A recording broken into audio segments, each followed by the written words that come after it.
우리가 우리 어린 손주들이나 이제 자녀들을 보실 때요, 그 나이가 뭐 한 10살쯤 된 아이를 보면서 그 아이의 삶이 성공적이었다 혹은 실패다라는 이야기를 하지는 않을 겁니다.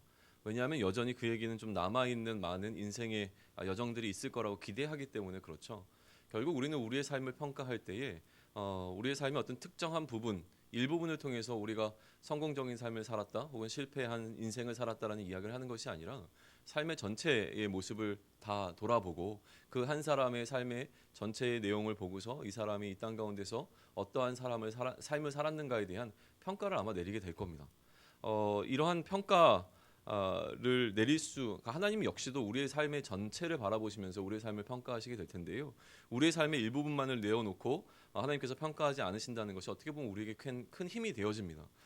만약에 전체를 보지 않고 일부분만 보게 되어진다면 무언가 좀 어느 부분을 놓고 평가를 받게 되느냐에 따라서 우리에 대한 평가는 달라지기 때문일 겁니다. 마찬가지로 그렇다면 우리가 하나님의 일하심을 이야기할 때에 단순히 나의 삶의 어떤 특정한 부분에서만 일하신 하나님을 생각하는 것이 아니라 우리의 삶의 전체 영역을 통하여서 하나님께서 어떻게 우리의 삶을 이끌어 오셨는가를 바라봐야 한다라고 하는 것이죠. 그러니 우리의 삶의 전체를 바라보고 우리의 삶을 돌아보게 되어지는 것은 참 유익이 있는 것 같습니다. 오늘 특별히 우리는 이제 창세기 후반부 마지막 파트로 넘어가고 있습니다. 그러다 보니까 이제까지 이야기 나왔던 어떤 주요한 인물들의 인생의 마지막 지점들을 마주하게 되어지는 것이죠. 특별히 이제 이야기는 요셉의 이야기로 흘러오다가 오늘 본문은 이제 야곱에게로 뭔가 좀 집중되어집니다. 야곱이 그의 삶을 마무리하는 단계에서 이제는 요셉에게 축복을 주고 있는 장면으로 넘어간다라고 하는 것이죠. 오늘 본문을 시작하면서 야곱은 요셉의 아들들을 보고 이렇게 묻습니다. 이들은 누구냐? 라고 묻습니다. 오늘 본문의 시작점에서만 출발을 한다면 이 질문은 그렇게 이상해 보이지 않습니다. 그런데 앞서 어제부터 시작되었던 본문 오늘 이 48장의 전반부의 내용을 보게 되면 이미 야곱은 요셉이 그의 아들들과 함께 자신을 방문했던 것을 알고 있었고 또 이 자신의 손주들의 이름을 직접 언급한 걸로 보아서 야곱이 모를 수 없는 상황이었습니다. 그런데도 불구하고 지금 요셉에게 너와 함께한 이들이 누구냐 라고 지금 묻고 있는 장면은 굉장히 뭔가 좀 어색해 보입니다. 그런데 앞으로 오늘 우리가 나누게 될 오늘 이 본문의 내용을요 어떻게 보셔야 되냐면 야곱이 요셉을 통하여서 그의 아들들에게 축복을 주고 있는 어떤 예식과 같은 형태로 보시는 것이 옳습니다. 우리가 세례식 할 때 혹시 기억하시나요? 목사님이 강단에서 한 명씩 이름을 호명합니다. 그 사람의 이름을 모르기 때문이라기보다 그 세례를 받는 사람을 정확하게 지칭하기 위한 방법이라고 한다면 이런 어떤 절차들이 있는데 지금 야곱은 자신의 축복을 자신의 자녀들에게 흘러가게 하는 어떤 그 절차를 밟아가고 있는 과정으로 보시면 됩니다. 그래서 묻고 있는 겁니다. 이들은 누구냐라고 물었습니다. 눈이 멀었기 때문에 사실은 더 명확하게 할 필요성이 있었기 때문이라고 보는 것도 옳은 해석인 것 같습니다. 그런데 앞서 얘기한 것처럼 축복을 주는 하나의 과정이었다고 우리가 보게 된다면 이삭 역시도 그가 그의 아들들에게 축복을 줄 때 그 아들의 이름을 다시 한번 묻고 있는 장면을 우리는 또 마주하게 되어지는 것이죠.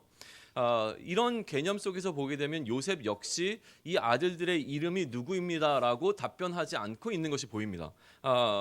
아버지가 이미 이 자신의 자녀들에 대한 이름을 알고 있었기 때문에 요셉은 아버지에게 자신과 함께한 이 두 남성들을 소개할 때 이렇게 설명을 합니다. 9절인데요. 요셉이 그의 아버지에게 아뢰되 이는 하나님이 여기서 내게 주신 아들들이니이다 라고 설명을 합니다. 이 아들들의 이름이 누구이고 누구입니다 라는 설명을 하는 것이 아니라 어떻게 해요? 하나님께서 내게 주신 아들입니다 라고 소개를 한다는 것이죠. 그러면 이렇게 소개하는 것에는 무엇이 담겨 있냐면 저는 여기에 요셉의 신앙의 고백이 담겨 있다고 봅니다. 요셉은 하나님께서 그의 어떻게 되죠? 조부인가요? 그 아브라함부터 이어져 내려오게 된 그 약속을 그대로 신뢰하고 있었다고 하는 겁니다. 물론 이제 성경 전체로 보게 되면 자녀는 하나님께서 주시는 선물입니다. 근데 그렇게 보게 되면 너무 상투적이잖아요. 그러니까 뭐 자녀들을 했을 때 이 자녀는 하나님께서 주신 자녀입니다라고 상투적으로 고백하는 것이 아니라 지금 실제로 요셉은 그 하나님께서 그의 선조들을 통해서 주셨던 그 약속을 굳게 붙잡고 이 자녀가 하나님의 약속을 이루는 자녀라고 하는 그 개념 속에서 자신의 아버지에게 자신의 자녀들이 하나님께서 그렇게 약속하신 약속에 따라 낳게 되어진 아들입니다 라는 고백을 하고 있다라고 하는 것이죠. 특별히 요셉은요, 그의 삶의 전반을 통하여서 하나님께서 꿈을 통하여 알려주신 하나님의 그 계획들, 다시 얘기하면 하나님의 계시를 굳건히 붙잡고 살아갔던 자였습니다. 어떠한 상황 가운데서도 그의 삶을 포기하지 아니하고 하나님께서 그에게 보여주신 그 꿈대로 이루어질 것을 믿는 믿음 가운데 살아왔던 자였습니다.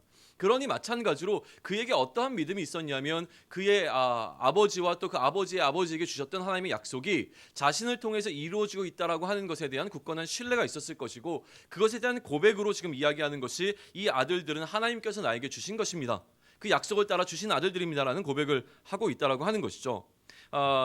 이제 야곱이 여기에 대해서 말합니다. 그들을 데리고 내 앞으로 나오라. 내가 그들에게 축복하리라. 축복이라고 하는 모티브가 성경에서 특별히 창세기 후반부에서 굉장히 중요하게 사용되어지는데요. 무엇보다 야곱의 삶의 여정을 보게 되면 이 축복이라고 하는 것은 굉장히 중요한 개념이었습니다. 죽음을 준비하던 그의 아버지 곁에서 축복을 갈망했던 아들이 바로 야곱이었습니다. 그런데 이제는 야곱이 자신의 죽음을 준비하면서 자신이 받았던 그 축복을 누구에게인가 잘 흘려보내기를 원하는 마음이 이제 느껴진다라고 하는 것이죠. 축복에만 집착하며 살았던 야곱의 인생이 그의 인생을 마무리 짓는 시점에서는 이제 하나님의 축복을 잘 전하기 위한 방법으로 무언가 좀 변화되고 있는 것들이 보이는 장면입니다. 시간은요 그렇게 흘러갑니다. 우리가 갖고 있었던 축복을 누구인가 흘려줘야 되는 타이밍은 분명히 올 것입니다. 10절에 보니까요, 그의 아버지 이삭과 마찬가지로 야곱의 눈도 나이로 말미암아 어두워서 보지 못하였다라고 기록하고 있습니다. 요셉이 두 아들을 이끌어서 앞을 보지 못하는 이 아버지께로 나아오고 있는 장면이 등장하죠. 야곱은 자신의 앞으로 나온 손자들에게 입을 맞추고 또 그들을 끌어안습니다. 이 장면 역시 축복을 주는 어떤 과정 가운데, 그 절차 가운데 하나라고 이해를 합니다. 그리고 11절에서 이렇게 이야기하죠. 요셉에게 이르되 내가 내 얼굴을 보리라고는 생각지 못하였더니 하나님이 내게 내 자손까지도 보게 하였도다 입니다. 자 이제 아까 얘기했던 그 이야기입니다. 뭐냐면 그 한 사람의 인생 전체를 놓고서 하나님께서 그에게 어떻게 일하셨는가를 보는 것이 유익이 된다고 말씀을 드렸는데요. 앞서 9절이 요셉이 이야기한 자신의 신앙의 고백이었다면, 어떤 고백이요? 하나님께서 약속하신 대로 나에게 그 자손을 주셨습니다라는 신앙의 고백을 했다면, 지금 이제는 야곱의 신앙의 고백을 우리는 마주하게 되는 겁니다. 야곱은 절망 가운데 놓여 있었습니다. 다시는 자신의 아들인 이 요셉을 보지 못할 것이라고 하는 절망 가운데 놓여 있었는데, 하나님께서는 요셉을 마주하게 하신 것뿐만이 아니라 이 요셉을 통하여서 낳게 된 자녀손들까지도 볼 수 있는 은혜를 나에게 허락해 주셨구나라는 고백을 하고 있는 겁니다. 그러니 절망 가운데 놓여있던 어떤 자에게 자신의 생각을 뛰어넘는 방식으로 하나님의 일하심이 나타날 때에, 그때 우리는 이것이 온전히 하나님의 은혜라고 하는 것을 인정하게 되는 방식으로 하나님의 일하신다고 하는 것을 우리는 또 마주하게 되어집니다. 요즘 계속 저는 개인적으로 묵상하고 있는 것이 지난번에 말씀드린 것 같긴 한데요, 일용할 양식이 없는 자의 상태를 자꾸 묵상하게 되어집니다. 왜 하나님께서는 성도들에게 일용할 양식도 구할 수 없는 절망적인 상황 가운데로 몰아가시는가라고 하는 것이죠. 단순히 먹을 것이 없는 상태를 이야기하는 것이 아닙니다. 우리가 아무리 노력을 해도 그 하루 한 끼를 먹을 수 있는 음식을 구할 수 없는 절망적인 상태를 이야기하는 것이죠. 우리의 능력으로 무엇인가를 해보려고 아둥바둥 애썼지만 결국 아무것도 할 수 없는 절망을 느끼는 그 시점에서 하나님께서는 무엇을 보여주시냐면 하나님의 일하심을 나타내신다라고 하는 겁니다. 그때 우리는 이것이 나의 능력 때문에 이루어진 것이라고 하는 것이 아니라 하나님께서 온전히 일하셨음을 고백할 수밖에 없는 그 상황이 바로 우리들이 느끼게 되는 절망이라고 하는 상황이라고 하는 것이죠. 그러니 우리 앞에 놓여있는 이 절망은 하나님의 일하심을 더욱더 선명하게 만들어주는 역할을 하게 될 것입니다. 마찬가지로 야곱도 경험한 것은 무엇입니까? 그가 느꼈던 아들을 잃어버리는 완전한 절망 가운데서 새로운 이 죽음 가운데서 생명을 만들어내시는 하나님의 일하심을 다시금 마주하게 되는 장면이 이 장면이었다라고 하는 것이죠.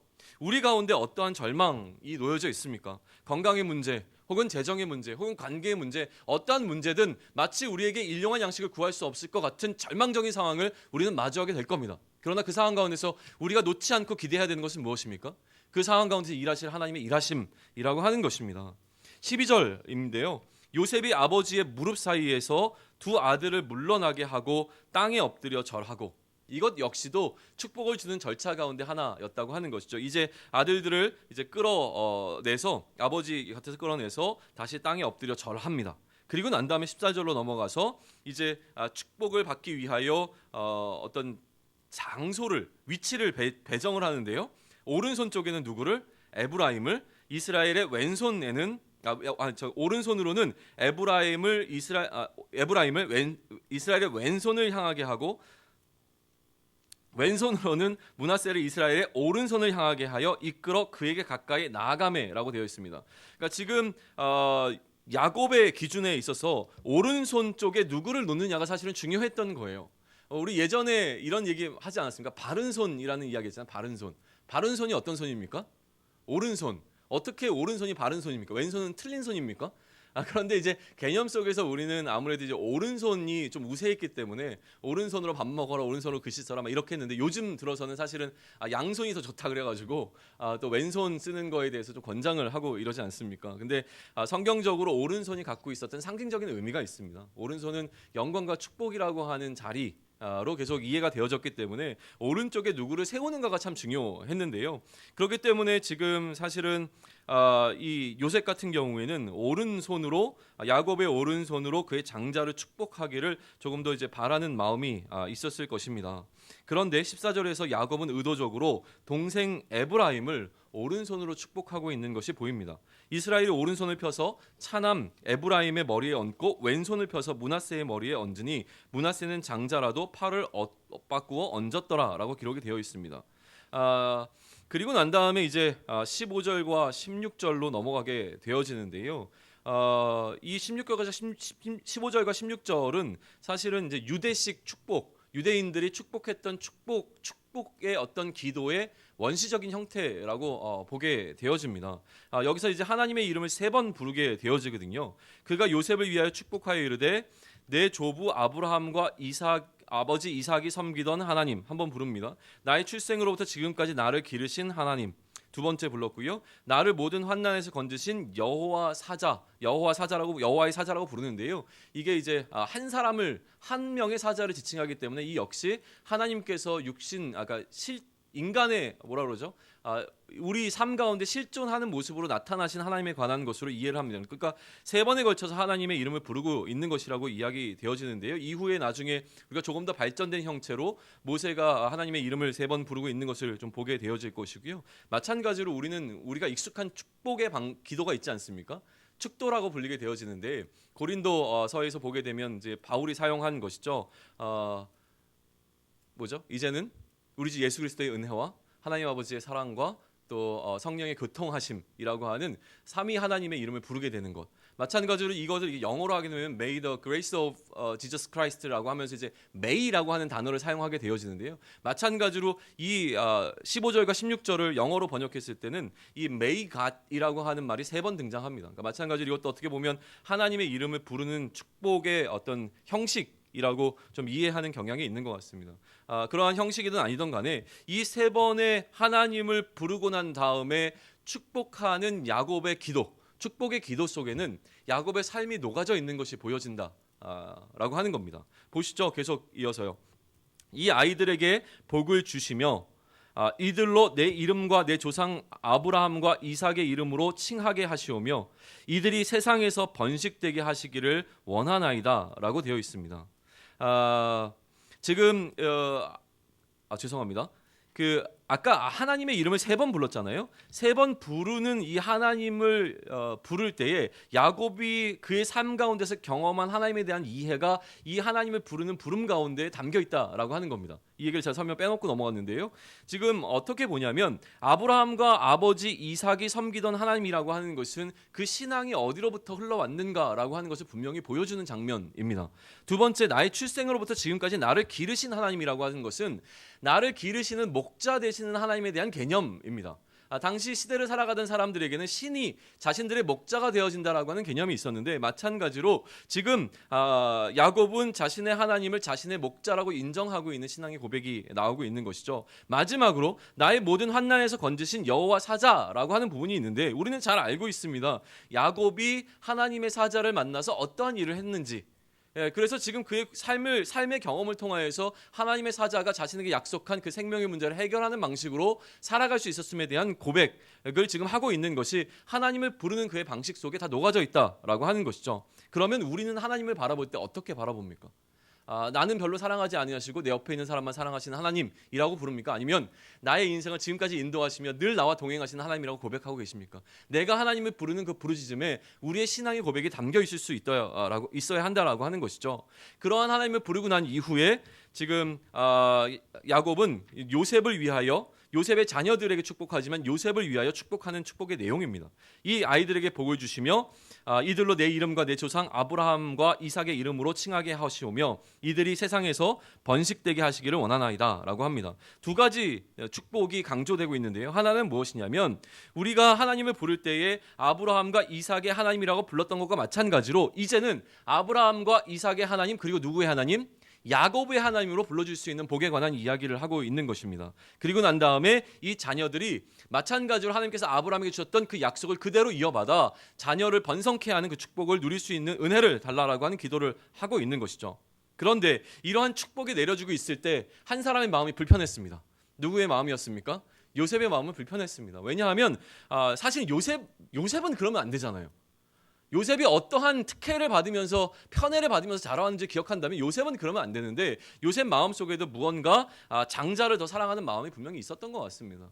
뭐 우리가 판단할 수는 없겠지만요. 어쨌든 장자가 조금 더 큰 축복을 받기를 바라는 마음 속에서 마음의 불편함이 들어왔고요. 이 원어적으로 뭐라고 얘기하죠? 기뻐하지 아니었다는 것은 분노했다라는 어떤 지점까지도 해석하는 의미들이 좀 있습니다. 그런데 우리가 이미 알고 있는 정보가 있습니다. 한 번 내려진 축복은 물을 수 없습니다. 물을 수 없습니다. 야곱이요, 그거를 알고 있었어요. 그러니 에서는 그 축복에 대해서 뭔가 조금 가볍게 여겼지만 야곱은 굉장히 중요하게 여겼습니다. 이 축복에 어떻게 보면 그의 인생을 다 걸 정도로 야곱은 이 축복이 얼마나 중요한 건지를 알고 있었던 자였습니다.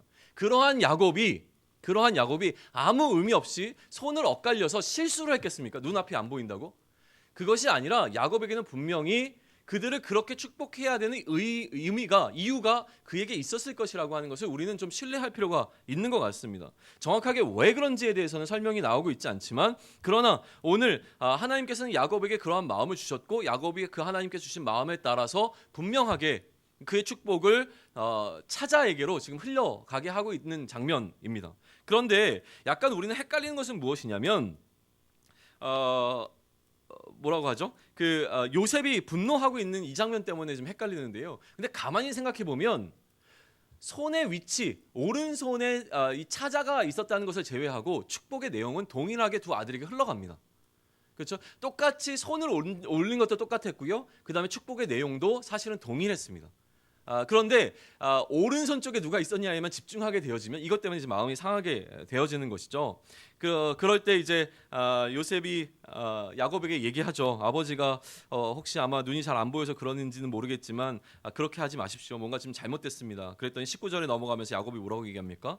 내 아들아, 나도 안다 라고 얘기합니다. 그도 한 족속이 되며 그도 크게 되려니와 그의 아우가 그보다 큰 자가 되고 그의 자손이 여러 민족을 이루리라 하고 그날에 그들에게 축복하여 이르되 이스라엘이 너로 말미암아 축복하기를 하나님이 내게 에브라임 같고 므낫세 같게 하시리라 하며 에브라임을 므낫세보다 앞세웠더라 라고 하고 있습니다. 아브라함부터 이어지는 이 축복이 계속 흘러가고 있는 장면으로 오늘 본문은 마무리가 되고 있습니다. 그리고 21절로 넘어가면은요, 이제 야곱이 유언을 남깁니다.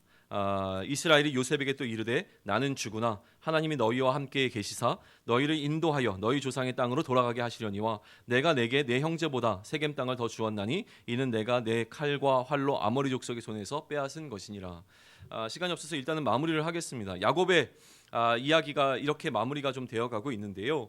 야곱이 마지막으로 그의 아들에게 남기는 유언 속에서 우리는 몇 가지 정보들을 좀 얻을 수 있습니다. 무엇이냐면 하나님이 함께 하신다라고 하는 것이 얼마나 중요한가라고 하는 겁니다. 그의 마지막을 마무리하는 그 말 가운데서 무엇이 등장하냐면 야곱은 하나님께서 너희와 함께 계시기를 원한다라고 이야기를 하는 겁니다. 그의 인생을 다 살고 난 다음에 그의 삶 가운데서 중요한 몇 가지를 뽑는 것 가운데 한 가지가 무엇입니까? 하나님과 함께하는 삶이 얼마나 중요한지를 깨달았던 야곱은 그의 자녀들에게 하나님께서 나와 함께 하셨던 것과 마찬가지로 너희와 함께 하시기도 원한다라고 하는 축복을 하고 있습니다. 그러면 우리 또한 우리의 자녀들에게 무엇을 이야기해야 되겠습니까? 하나님께서 함께 하시는 그 삶을 위하여 기도해야 될 분명한 이유가 여기에 있습니다. 그 다음에 두 번째는 무엇이 등장합니까? 야곱에게는 그가 받은 약속에 대한 부분이 선명하게 살아 있었습니다. 너희의 조상의 땅으로 돌아가게 하시려니와 약속된 그 땅을 향하여 나아가는 여전히 나그네의 삶을 살아가야 된다는 것이 얼마나 필요한지에 관한 것을 여전히 그의 삶의 전반을 통해서 느끼고 있었던 것을 우리는 발견하게 되어집니다. 두 가지라고 하는 것이죠. 그런데 이 야곱뿐만이 아니라 이 축복을 받았던 누구도 요셉도 가나안 땅에 들어가지 못하고 어디서 죽었습니까? 애굽 땅에서 죽었습니다. 그러다 보니 이 족장들, 소위 얘기하면 이스라엘의 초대 그 아버지들의 삶을 평가하는 히브리서의 기자의 평가는 이들이 약속의 땅에 들어가지 못했지만 그 약속을 붙잡고 믿음 가운데 살아가는 삶을 살았다라고 하는 것에 초점을 맞추고 있습니다. 마찬가지입니다. 그러면 오늘 우리는 야곱의 이 삶의 마무리를 마주하면서 어떠한 메시지를 받을 수 있겠습니까? 우리 또한 이 땅을 살아가면서 하나님과 함께하는 삶을 살아가야 하는 것이죠. 그리고 궁극적으로 우리가 하나님과 함께하는 삶의 완성은 어디서 이루어집니까? 이 땅이 아니라 우리의 본향이라고 여겨지는 하나님 나라에서 하나님과 함께하는 삶을 살아가게 될 것이 너무나 분명합니다. 그러니 우리는 어쩌면 이 땅 가운데서 우리가 살아있는 동안 하나님의 나라가 임하는 것을, 하나님의 나라가 완성되어지는 것을 보지 못하고 죽을 수 있는 가능성이 너무나 많습니다. 그럼에도 불구하고 우리는 우리에게 주어진 약속을 포기하는 것이 아니라 이 약속 붙잡고 그 약속이 이루어질 것을 신뢰하는 그 믿음 가운데 살아가는 삶을 살아내야 한다라고 하는 것입니다. 그렇다면 야곱은 그가 갖고 있었던 이 하나님의 약속을 붙잡는 이 믿음 가운데 그 믿음이 그의 삶 가운데서 나타나는 방식으로 살아갔다라고 하는 것인데, 마찬가지로 요셉도 그의 삶을 통하여서 하나님께서 보여주신 계시가 완성될 것을 믿는 믿음 가운데 살아간 삶을 나타냈다고 하는 것이죠. 그럼 오늘을 살아가는 우리의 삶 가운데서 우리는 어떠한 약속을 붙잡고 살아가고 있으며 우리가 붙잡고 있는 그 약속을 통해서 얻게 된 믿음이 우리가 오늘을 살아가는 우리의 삶 가운데서 어떻게 나타나는지를 반드시 우리는 확인하셔야 된다라고 하는 겁니다. 우리의 본향이 하늘 나라라고 한다면 우리는 이 땅에 우리의 소망을 두지 아니하고 하나님 나라를 바라보는 방식으로 이 땅을 살아감에도 불구하고 하나님 나라에 대한 약속을 포기하고 이 땅에 있는 어떤 것을 중요히 여기며 살아가고 있는 삶, 살아가고 있지는 않은지 돌아볼 필요가 있음을 다시 한번 느끼게 됩니다. 우리가 어떠한 삶을 살아왔던 이제부터가 중요합니다. 왜냐하면 우리의 삶의 평가는 우리의 삶의 전체를 놓고 하나님 앞에 온전하게 낱낱이 드러날 것이기 때문에 그렇습니다. 우리의 인생의 결국을 바라보시면서 나를 향한 그 믿음으로 참 잘 살았다라는 칭찬을 받는 우리의 삶이 되기를 소망합니다. 기도하겠습니다. 하나님, 오늘도 우리는 나그네의 삶을 살아가야 합니다. 이 땅의 수많은 삶의 정황들이 우리를 무너뜨리려 할 것이 너무나 분명하고 우리를 유혹하고 우리로부터 하나님에 대한 소망을 잃어버리게 하려고 하는 시도들은 너무나 많을 것입니다. 오늘도 우리 마음 가운데 걱정과 근심이 들어올 것이고 때로는 하나님이 살아계심과 하나님께서 함께 하심을 잃어버리고 살아가는 삶을 살지도 모르겠습니다. 그러나 하나님, 우리가 할 수 없을 때에 우리 마음 가운데 거하시는 성령께서 우리의 길을 인도하시고 우리를 도우시고 보호하여 주셔서 우리가 빌바를 알지 못할 때 우리를 위하여서 기도하시는 그 성령님의 기도가, 그 간구가 우리의 삶 가운데서 실제로 응답되어지는 것을 소망합니다. 하나님, 우리를 인도하시고 우리를 먹이시고 우리를 기르셔서 오늘도 세상에 굴복하는 삶을 살아가는 것이 아니라 세상의 중심에서 하나님의 자녀인 것을 분명하고 선명하게 나타내며 우리의 믿음이 어떠한 것인가를 세상에 선포함으로 말미암아 세상이 감당치 못하는 그 믿음으로 이 세상 압도하며 살아갈 수 있는 우리 모두가 될 수 있도록 인도하여 주시옵소서. 이 모든 말씀 우리 주 예수 그리스도의 이름으로 기도드렸사옵나이다. 아멘. 하늘에 계신 우리 아버지여,